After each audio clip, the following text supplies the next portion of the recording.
আসসালামু আলাইকুম রহমতুল্লাহ। প্রিয় দর্শক, একটু ভাবুন তো, এমন একটি আমল যার মাধ্যমে জুমার দিন মসজিদের দিকে প্রতিটি কদমে আপনি এক বছরের নফল রোজা এবং এক বছর নফল নামাজের সওয়াব অর্জন করতে পারেন। সুবহানাল্লাহ।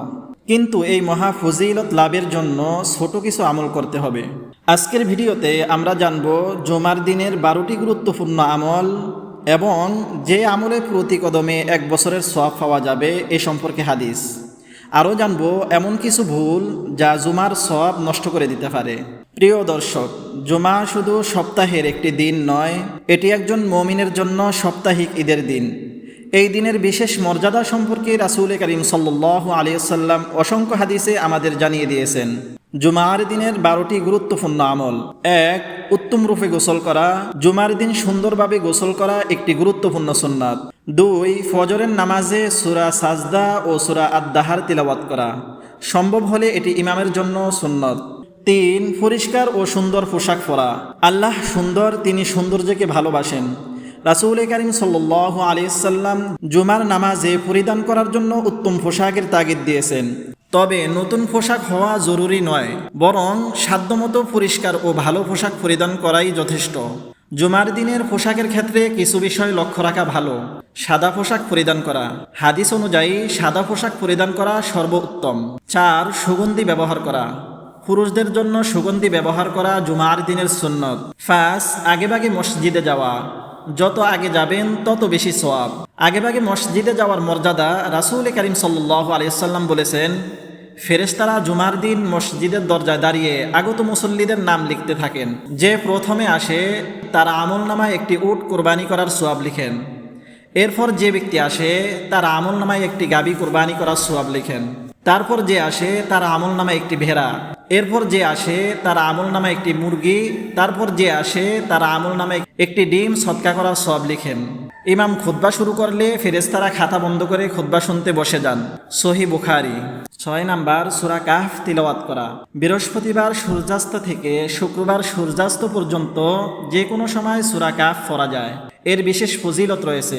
সূরা কাহফের ফজিলত: যে ব্যক্তি জুমার দিন সূরা কাহফ তিলাওয়াত করবে, আল্লাহ তার জন্য নূর সৃষ্টি করবেন, যা কিয়ামতের দিন তাকে আলোকিত করবে এবং 2 জুমার মধ্যবর্তী সময়ে গুনাহ ক্ষমা করবেন, যদিও এটি ছোট গুনার ক্ষেত্রে। 7. মসজিদে প্রবেশ করে 2 রাকাত তাহিয়াতুল মসজিদ আদায় করা। বসে পড়ার আগে 2 রাকাত তাহিয়াতুল মসজিদ নামাজ আদায় করুন। 8. ইমামের কাছাকাছি বসা। সামনের কাতারে বসার চেষ্টা করুন। 9. মনোযোগ দিয়ে খুতবা শোনা।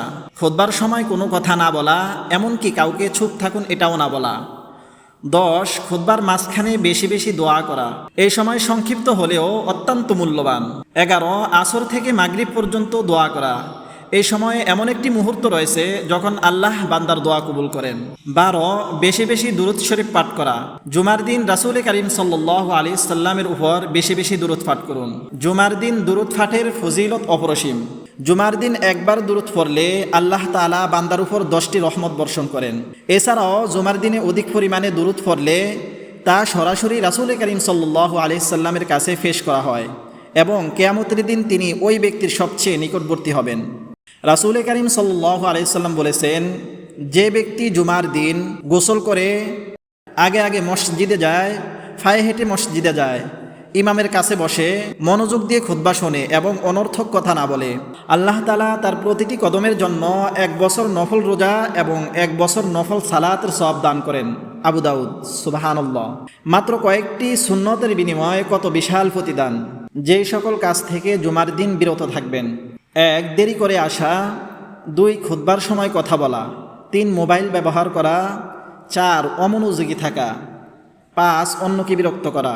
এই সকল কাজ আপনার জুমার সওয়াব কমিয়ে দিতে পারে, তাই এগুলো থেকে বিরত থাকুন।